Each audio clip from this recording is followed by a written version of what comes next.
everyone, welcome to Just Feel Bio. Today we will discuss about CSIR UGC NET. अगर आप लोगों का interest biology subject में है और आपने ग्रेजुएशन साइंस सब्जेक्ट से किया है तो आपके माइंड में CSIR आया ही होगा एक बार। अगर आप रिसर्च फील्ड में इंटरेस्टेड हैं या फिर प्रोफेसर बनना चाहते हैं तो CSIR के बारे में जानना ज़रूरी है। ओके, लेट्स बिगिन कि ये CSIR एग्ज़ाम होता क्या है। CSIR UGC NET, Council of Scientific and Industrial Research CSIR, also known as CSIR UGC NET, is a national level exam conducted by the National Testing Agency NTA to determine the eligibility of candidate for Junior Research Fellowship JRF and for lectureship LS, Assistant Professor in the universities and colleges. Okay, तो first of all ये बोला कि CSIR जो है वो council of scientific and industrial research इसका full form है और ये नेशनल लेवल का एग्ज़ाम होता है जिसको ये NTA कंडक्ट करता है और इसमें जो है आप जूनियर रिसर्च फेलोशिप के लिए भी एलिजिबल हो सकते हैं और लेक्चरशिप के लिए भी एलिजिबल हो सकते हैं और असिस्टेंट प्रोफेसर के लिए भी हो सकते हैं।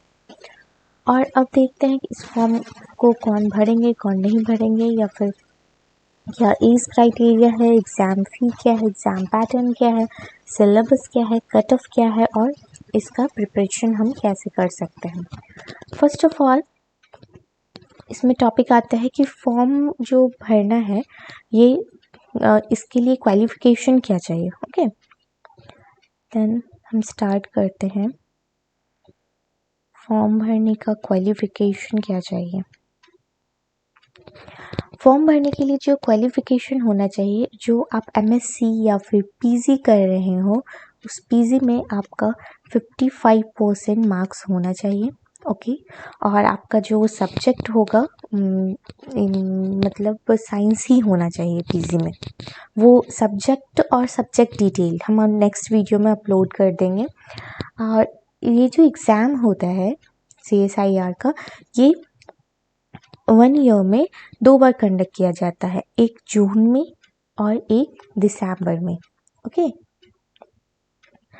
और उसके बाद ये क्या बोल रहा है JRF क्या होता है और LS क्या होता है उसके बारे में जानते हैं हम लोग। JRF जो होता है वो एग्ज़ाम एक ही होता है। अगर आपका मार्क्स बेहतर आता है तो आप JRF के लिए क्वालिफाई हो जाते हैं और कम मार्क्स आता है तो LS के लिए क्वालिफाई हो जाते हैं। तो JRF क्या इनमें कोई एज क्राइटेरिया है? एज क्राइटेरिया के बारे में हम लोग डिस्कस करें। एज क्राइटेरिया LS के लिए नहीं है लेकिन JRF के लिए है। JRF के लिए जो जनरल कैंडिडेट होते हैं, जो जनरल कैंडिडेट हैं उनके लिए 19 to 28 ईयर्स है और फिर OBC कैंडिडेट के लिए 3 ईयर्स का छूट है एंड SC ST और डिसेबल के लिए 5 ईयर्स का है। ओके, तो जो जनरल कैंडिडेट हैं उनके लिए 19 to 28 ईयर्स तक के लिए अगर आपकी उम्र अगर 19 से 28 साल की है तो आप JRF के लिए एलिजिबल होते हैं।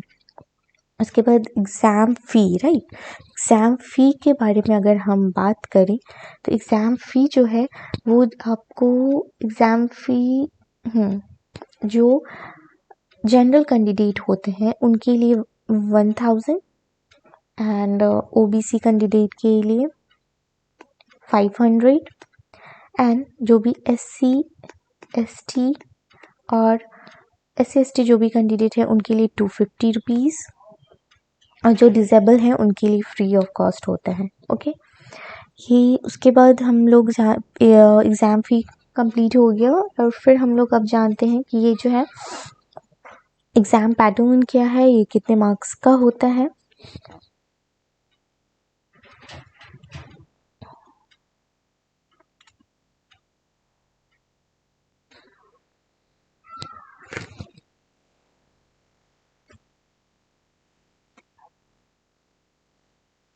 ये जो एग्ज़ाम है आपका वो होता है 200 मार्क्स का।